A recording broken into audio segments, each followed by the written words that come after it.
Who are you? No, really. Have you ever asked yourself that?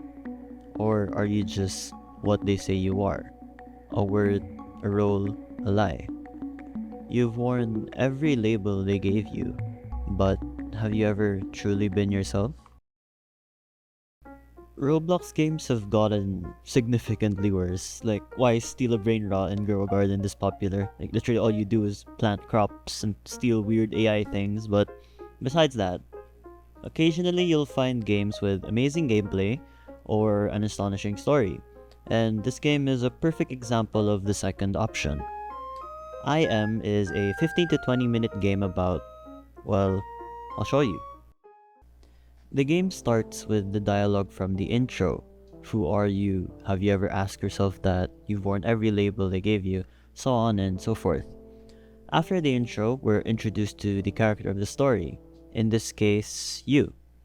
You find yourself in a monochrome place surrounded by islands which are connected with chains. On each island, you can see a house, a playground, a bench, a swing, and two people.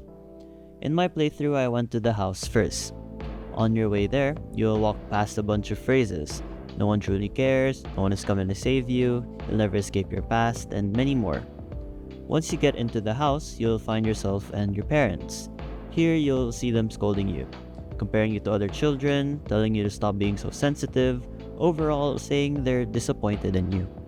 It's here where you start talking to yourself. I tried so hard to be what they want. No matter what I did, it was never enough. After the scene, you head on over to the next island. On the way there, you'll pass more phrases. Some ask you questions while others shade you and insult you. On this next island, you'll find yourself and four other people that we can assume are your friends.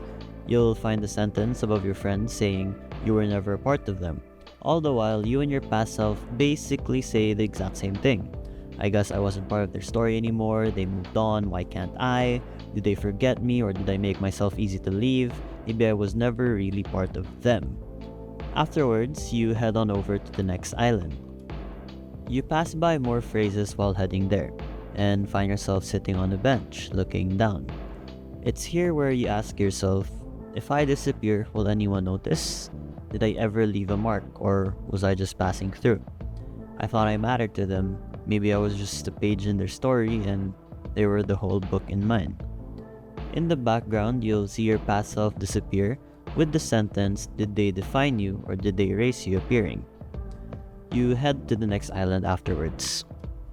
On the next island, you'll find your past self sitting on a swing. The sentence, you are nothing without their approval, appears on top of you. You then tell yourself, I used to sit here for hours, waiting for someone to push me forward, but no one ever did. Their voices are louder than mine. Have they always been? No, that's not me. That's just who they wanted me to be. Again, you head to the final island. On the final island, you'll see two people, your past self and someone who I assume to be an ex-romantic partner. You tell yourself that they were supposed to be there. I reached out, but no one reached back, mirroring the scene unfolding in front of you. Your past self then says, am I not worth their time? Or was I just a label to them? They both disappear and you leave. On your way back to the main island, you'll find a big white door that appeared. After walking through, you'll find one last island. Unlike the others, there aren't any phrases that you walked past on your way there.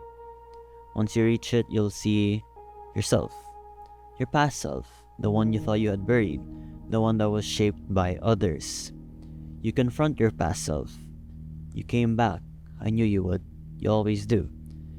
It tells you to stop fighting. Let others, let them shape you. It tells you that walking away won't change anything, that their words will constantly follow you. It tells you that without them, you're nothing. You stand your ground. You moved on after all. Your past self disappears, and you walk towards the door.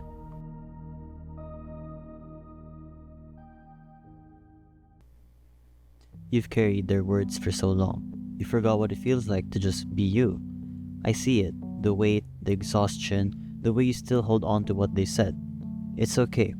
I know why. They told you who you are, and you tried so hard to believe them. You fight so much, but do you even know what you're fighting for anymore? You wanted to prove them wrong, but deep down, you just wanted them to be proud of you. You could erase every word, but somehow, they'd still echo when it's quiet. You never wanted to carry this, did you? But no one ever lets you put it down. They moved on, but you're still standing in the ruins of what they left behind. You try to let go, but you're scared of who you'll be without the pain. You weren't born with this pain. Someone gave it to you and left you to carry it alone. You keep searching for a way out, but maybe the way out isn't running. Maybe it's standing still and finally facing yourselves. It's not your fault. It was never your fault. I know you're tired. I know you think you have to carry this forever. But listen to me. You don't. You are not their words. You never were. And if you can't see that yet, that's okay. Just promise me one thing. Don't stop searching for the real you. I think you'll like who you find.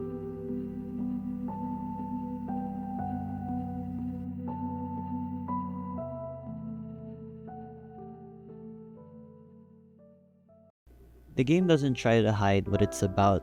It's about the protagonist, you, trying to figure out who you really are. That line in the intro, "You've worn every label they gave you," says so much already. It's about how you spend so much of your life performing versions of yourself that weren't entirely yours to begin with. You pick up labels that were never meant for you, wear them like armor, and eventually forget who you were without them. And the worst part is you don't even notice it until it's too heavy to carry. Each island in the game feels like a part of your identity, broken up.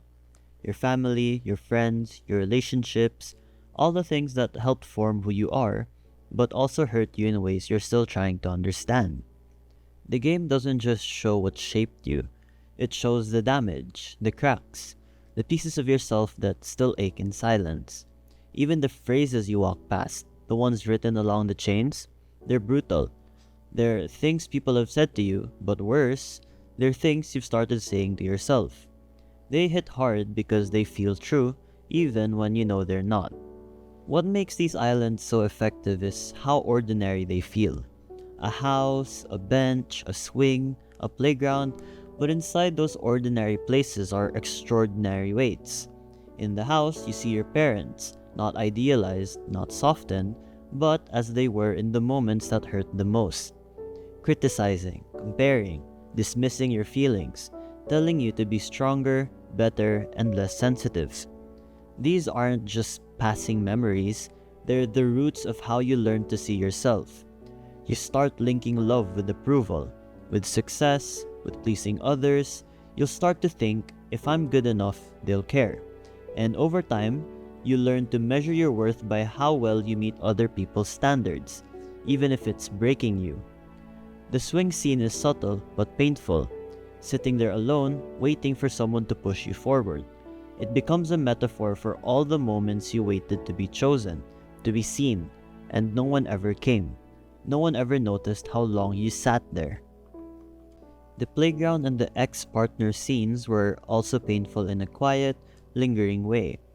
You're surrounded by people who once meant everything to you, but you still feel completely alone.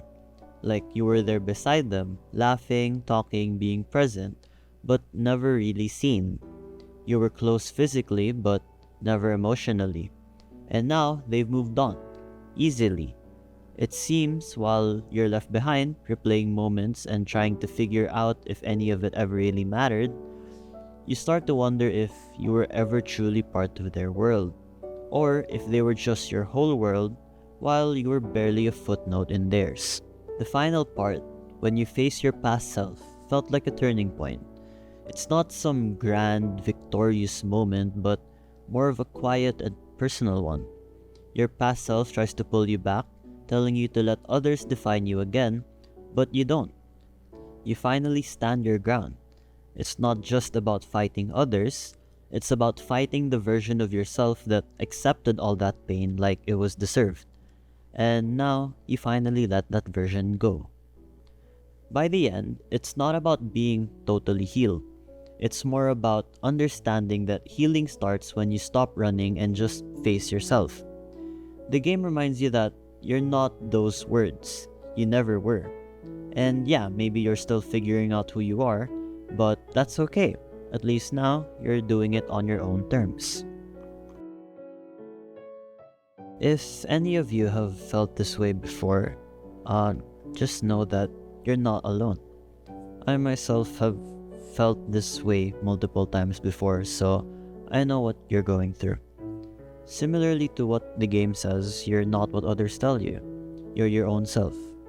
Even if it's hard to believe that, and even if it sounds impossible, I promise you're more than what others expect you to be. It'll take time. Trust me, I would know a lot about this. But when you eventually find the real you, I promise you will definitely like who you find.